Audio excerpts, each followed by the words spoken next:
지금까지 서로의 얼굴도 그려주고 서로를 칭찬해 주면서 의미 있고 재밌는 시간을 가졌는데요. 이제는 오늘의 음악으로 안치환님의 사람이 꽃보다 아름다워를 만나보겠습니다.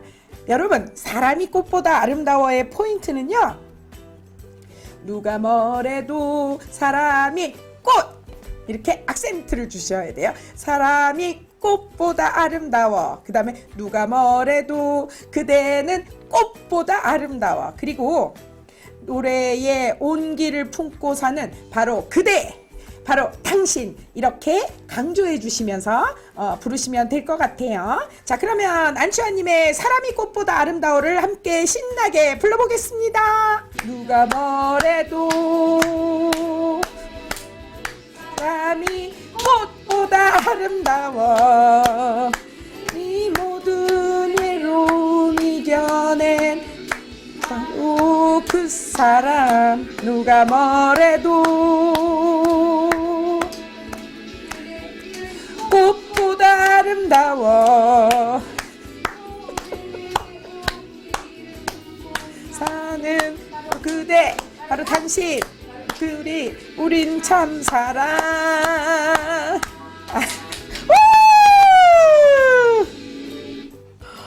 와우! 오늘도 역시 여러분은 노래를 정말 잘 부르시네요. 가수 해도 되겠어요? 혹시 이 가사 중에 마음에 와닿는 가사가 있었을까요? 네, 꽃보다 아름다워요. 아, 꽃보다 아름다워. 살면서 꽃보다 아름답다는 소리를 들어보는 사람이 흔치 않을 거예요. 아, 근데 그게 아마 외모를 의미하는 것 같지 않아요. 그 마음이, 성품이 아름다운 것을 칭찬해준 말 같아요. 여러분, 우리 모두 그렇게 아름다운 성품을 가지고 아름다운 세상을 만들어 갔으면 좋겠어요. 여러분, 오늘 힐링 클래스 시즌 1 2차 시 어떠셨나요? 자신에 대해서 많은 생각도 하는 의미 있고 또 음악을 통해서 재미있는 시간이었던 것 같습니다. 힐링 클래스 시즌 1 3차 시에는요, 잃어버린 꿈을 찾는 멋진 내용으로 여러분을 다시 찾아뵙겠습니다. 다시 만날 때까지 안녕!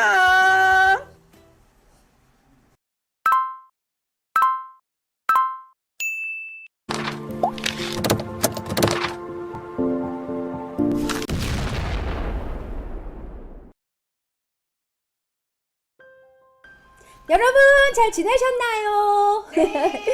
네, 경험하는 책 읽기를 통해 빛나는 미래를 함께 찾아가는 북닥터 정진경과 함께 이번 시간에 닉 부이치치의 삶 속으로 고고! 자, 여러분 이 시간에는요, 감사장을 작성해 볼 거예요. 우리 책을 읽어서 아시겠지만 닉 부이치치는 참 장애가 있는 사람이잖아요. 그런데 그 사람은 낙심하고 절망한 것이 아니라 감사하면서 긍정적으로 살았습니다. 그리고 최선을 다해서 자기의 삶을 살았어요. 자, 우리 친구들도 닉 부이치처럼 감사하는 한번 마음을 생각해 봤으면 좋겠어요. 자, 감사장을 그래서 한번 작성해 보겠습니다. 네, 워크북에 또 감사장 코너가 있네요. 자, 첫 번째, 두 번째, 세 번째, 네 번째. 오, 선생님, 저는 감사할 게 100개가 넘어요. 진정하시고 우리 책에 있는 개수대로만 할게요. 네, 많으면 너무 좋죠. 첫 번째, 어떤 친구는 이렇게 썼네요. 놀거나 뛸 수 있는 발이 있어서 감사합니다. 오, 너무 훌륭해요. 네, 닉 부이치치는 발가락이 있죠. 네, 자, 그래서 좀 불편하게 뛰어다니는 것도 되게 힘들어요. 그런데 이 책을 보니까 나는 놀거나 뛸 수 있는 다리도 있고 발이 있어. 새롭게 감사할 것을 생각해냈네요. 아주 훌륭합니다. 자, 우리 그래서 감사장을 쭉 작성해 보겠습니다.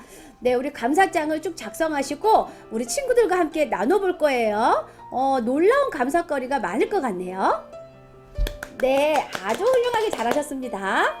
자, 그래서 우리가 이제 감사를 우리 친구들과 나눴잖아요. 그런데 우리가 꼭 감사하고 싶은 사람에게 감사의 카드를 한번 보내볼게요.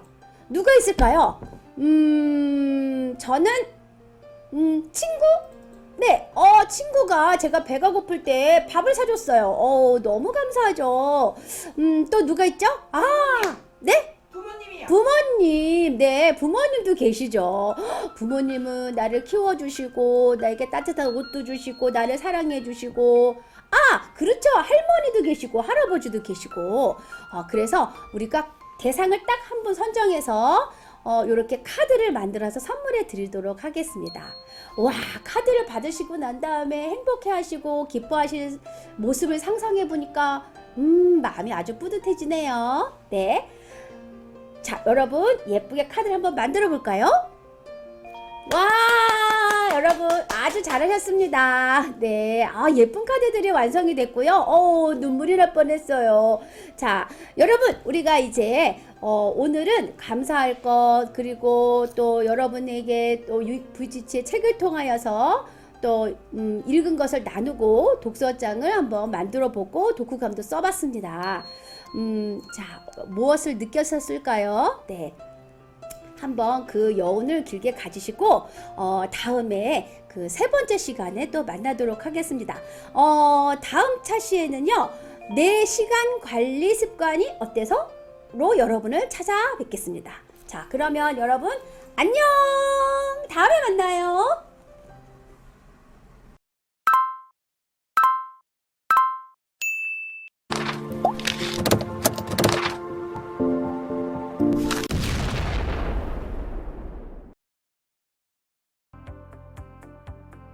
안녕하세요.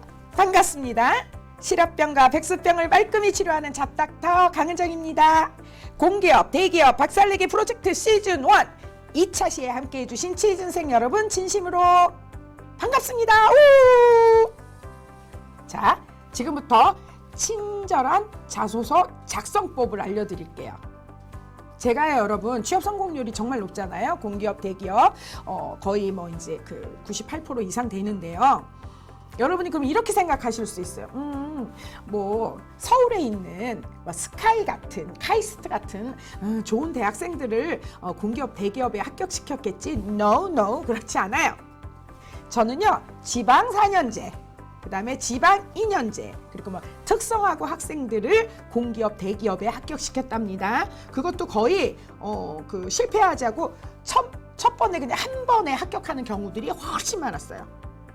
자, 그러면 무엇을 제가 중점적으로 가르쳤냐면요, 어떤 형식으로 작성할 것인지, 어떤 내용으로 작성할 것인지를 중점적으로 가르쳤더니 그렇게 취업에 아주 쉽게 성공을 했답니다. 자, 그러면 첫 번째 단계가 무엇이냐 그랬어요. 제가 맞춤형 입사지원서와 면접 대본을 작성하기 전에 반드시 사전 분석 단계를 거치라고 했죠. 제가 시즌 1 1차 시에서 말씀드렸는데 벌써 잊어버리신 건 아니겠죠? 자, 그럼 여러분 한번 기억을 더듬어 보세요.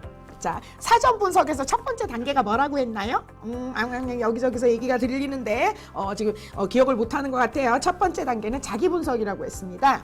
그런데 제가 자기 분석의 기가 막힌 방법을 알려드린다고 했잖아요.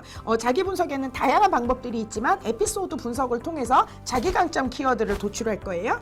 자, 그 다음에 직무 분석을 해야 되거든요. 근데 직무 분석 방법도 여러 가지예요. 근데 그 중에서 가장 효과적인 게 워크넷에 있는 정보를 분석하는 것과 NCS 직무 기술서를 분석하는 거예요. 그래서 직무 분석을 통해서 직무에서 필요로 하고 필요로 하는 역량과 태도 키워드, 그래서 직무 키워드를 도출하시는 게 너무너무 중요해요. 자, 그 다음 마지막으로 기업 분석인데요. 사실은요, 여러분, 기업 분석을 복잡하게 생각하시는 분들도 있어요.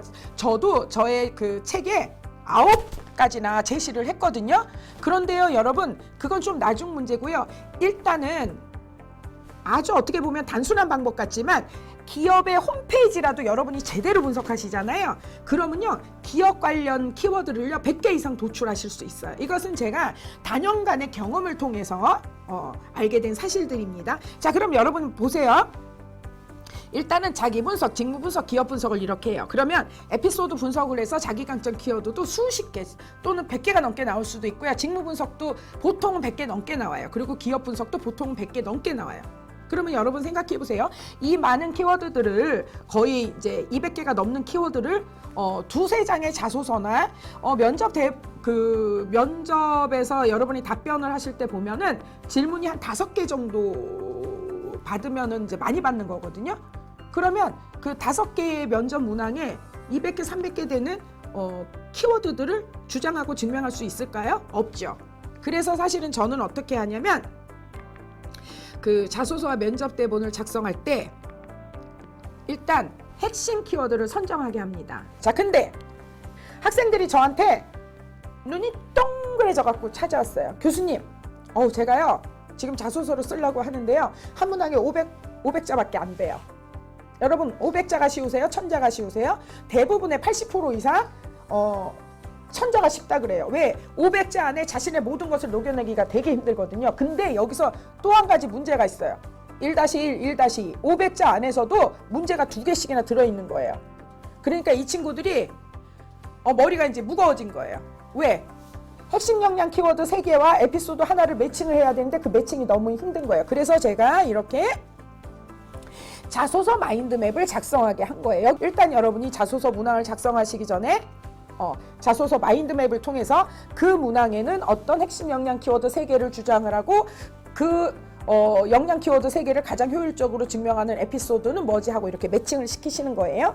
이랬더니 굉장히 자소서와 면접 대본이 달라지더라고요. 여러분 어떠세요? 취업 마인드맵에서 제시하는 형식과 내용에 맞게 문항을 작성하시면 이렇게 군더더기 하나도 없이 다른 경쟁자들과 완전하게 차별화되는 그런 자소서와 면접 대본을 작성하실 수 있게 된답니다. 자, 여러분 다음 차시에는요 채용 트렌드를 한번 분석해보는 시간을 가지겠습니다. 지금까지 함께 해주셔서 너무너무 감사해요. 다음 시간에 다시 만나요. 안녕.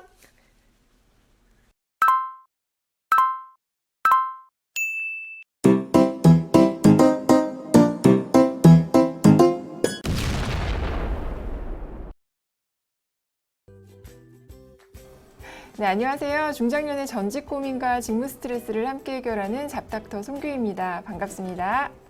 네, 지난 시간에 이어서 이번 시간에도 4차 산업사회와 직업세계의 변화에 대해서 알아보도록 하겠습니다. 네, 12번째 특징은 혼합현실 세계입니다.